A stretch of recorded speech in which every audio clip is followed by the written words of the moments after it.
Hi guys, this is James Grimmie of the Brew Show, and I'm here once again with Darren. Darren, how are you doing? Fine, your boss. How are you? I'm good. I'm Yeah, good. yeah, And we're continuing our series from a few episodes back on whether footballers are being overworked, and Daniel also has a very interesting perspective he would like to share. So, Daniel, what do you think? Are footballers being overworked? well, the issue of footballers being overworked, there are two sides to it. So last time I heard Eric Ten Hag talking about the money side and then the welfare side. When you look at the money side, it's good for the game because it opens it up for players to earn more. For even the youth system, players are going to earn more because there is a case of them coming into the limelight, getting more game time. There's also the idea that it helps the youth development because at if there is more game time, it means there is what you need more players. So in a team where the bigger players or the first team players are getting injured or the first team players are getting exhausted, then it gives the chance for the youth to come in. So once the youth come in, once the youth come in, you're able to discover various talents. Who would have thought of Lamine Yamal getting the chance to play last season? True. It's because what? Because of what? The amount of games that were there. Barca were forced to play him because they didn't have the players there. But once he came into the limelight. Now look at him. He's playing more than what some of the first team players now. Yeah. Look at some of the younger players that are coming. Kobe Mainu, the likes of Ada Gule. Ada Gule was doing well in this league already. They are like it's giving the And chance Drake. to the young players to come in. So I believe for the idea of more game, more playing, more competition, it's helping the young players. It's bringing more money. But on the other side too, it's not helping with the players' welfare because every player is a human being. The human body has, we sometimes say it's limitless, but then there are limits to how you can overwork it or use it. I believe the players now are being overworked. They are really, really overworked at the moment because look at the Premier League. There was what last season a team like Man United play about 87 games, and it's not feasible. You at first we used to see the best of the best because they play less games. Look at the kind of players we used to have during the olden days. There was Pele, there was Maradona. They were the best because they played less games, so it gave them the chance to express themselves. But now you are not able to express yourself because you are thinking about the next game once playing the game today. Because the next game is in 2 days' time.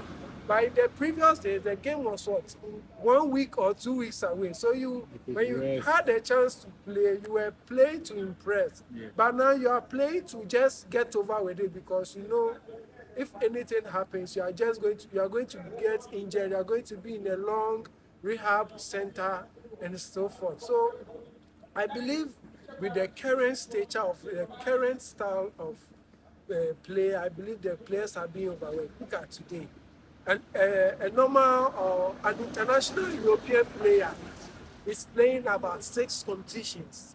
Play Europa Champions League, play the Carabao Cup, play FA Cup, play Premier League, play Nations League, play well Qualifiers.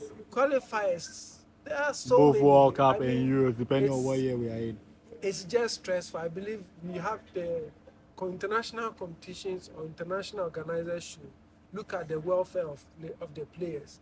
If what they can do is, I believe some of these competitions that they are bringing forth, they should just specify that okay, this competition we require this amount of youth players and then this amount of senior players, so that at least those Yes, on the balance. reserve will be still. But if you are pairing some of these teams against each other and then requiring them to play their best of players, you are simply stressing them.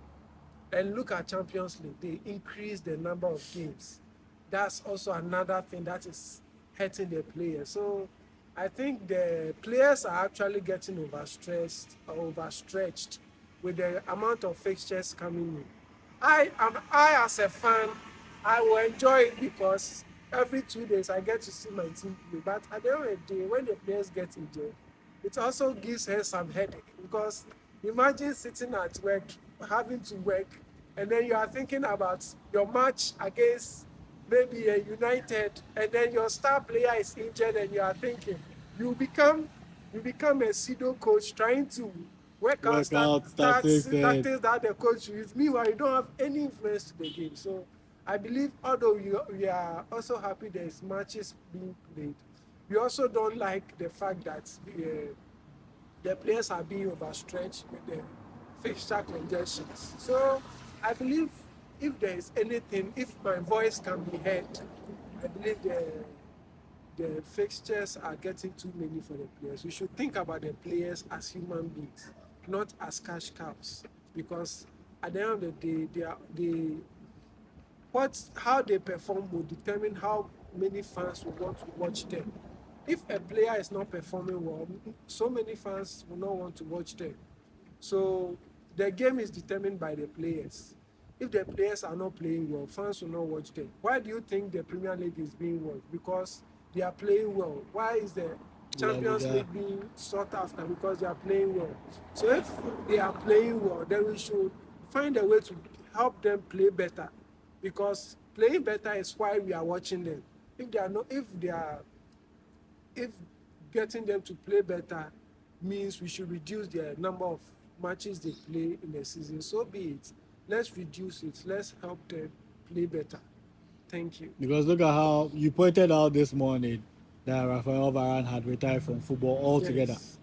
Now, Varane is, if I'm not mistaken, Varane is still not up to 32 years. It's 31. He's 31.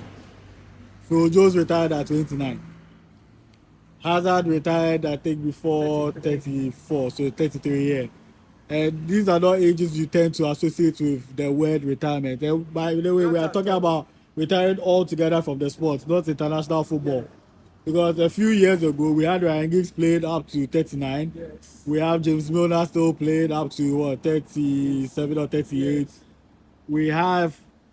We've had players played upper 30s. Yes. Some try and get into their 40s. But now, you'll be lucky to get a player getting to 35 at the same level. Yes. I mean, the kind of coaches that has come up require players to overwork, require players to work hard. Imagine playing for a Guardiola. You are going to train for about 4 or 5 hours, and then play a game of 2 hours. You are made to run a lot, chasing the ball, keeping possession, and all that. It used not to be like that. The manager we knew who used to make players overwork was Arsene Wenger. Even that style is no more there that much. Now players are made to overwork in training.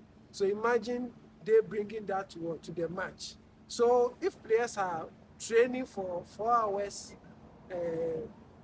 4 hours a day just to play a match in 2 days' time, which is out for 90 minutes, they are being overworked, and their recovery time too is short. Players are retiring now because they are clearly tired. Yeah. They are clearly tired. Hazard, I'm told, was when he was at Chelsea, was given some privileges, wasn't training some days, so he was performing better. But Hazard at Madrid was being overworked. He was made to train as a regular player. Do you get it? Yeah. Those are all things that doesn't help certain kind of players. We just need to understand that some players or the body of some players cannot train for that long hours. Mesut Ozil is an example. Mesut Ozil at Arsenal, there are times that we were told he wasn't training at all. There were days he wouldn't train. You see, while the players are training, you see him posting a picture of him in Turkey, in Germany. attend it to a family issue. But before you go to the next game, he's there. And he will play He will well. play very well. He'll give as many as 2 or 3 assists. There was a guy too for Tottenham, Ledley Kane. I think he Yes. used to be their captain at some point. Ledley Kane never trained, Yes. but when he's on the pitch, he delivers. So far as he's fit, Yes. he delivers. There's a story of Hazard before he moved to Chelsea. I think the night before he signed for Chelsea. He went to drink. He went out, drank the whole night. He didn't even train that day. Drank the whole night, got intoxicated, and then came to play a match the following day. He scored a hat-trick. You get it? So there are certain players, they don't need to train much, but they will perform for you. Those are the very talented players. There are some players who have to train, work hard for discipline and all stuff, but the coaches now don't understand a player is talented. He needs to be made to rest for certain days. They don't understand the body of players. So certain players are getting injured just like that. Last season, there were about 10 ACL injuries only in the Premier League. Imagine the La Liga, imagine the other leagues. If they were all put together, I think it's not something that we should be encouraging. Players are being overworked. The reality is the money that the league organizers are also getting, most of it don't go to the players. Most of it go to the pockets of the team owners and staff. So they should look at how they are getting these players overworked, because they are going. I think sooner or later there's going to be a player revolt, and once the revolt comes in, it won't be good for football. If players revolt, it won't be good for football. Fans are going to boycott the game, and once some people leave the game, they may be forced to look for other sports or other disciplines to follow. And once they lose touch with the game, Once they're done, they've lost some fans there. So I don't think it's good for the game. Daniel, thanks for your brilliant submissions. And again, for those who are not already connected to your social media handles. Well, it still remains Darren and Darren GH1 on X, and then Daniel Gidiglo on Facebook. Daniel, thanks so much. Welcome. Guys, again, I want to know your feedback in the comment section. This is James Bremisa of the Brew Show. You can find the Brew Show on X, Facebook, LinkedIn, Instagram, and Threads. And you can find the owner of the Brew Show, the CEO of the Brew Show, the content creator behind the Brew Show, choose your words, James Bremisa, at Facebook, LinkedIn, X, Threads, TikTok, and of course on Instagram. See you soon.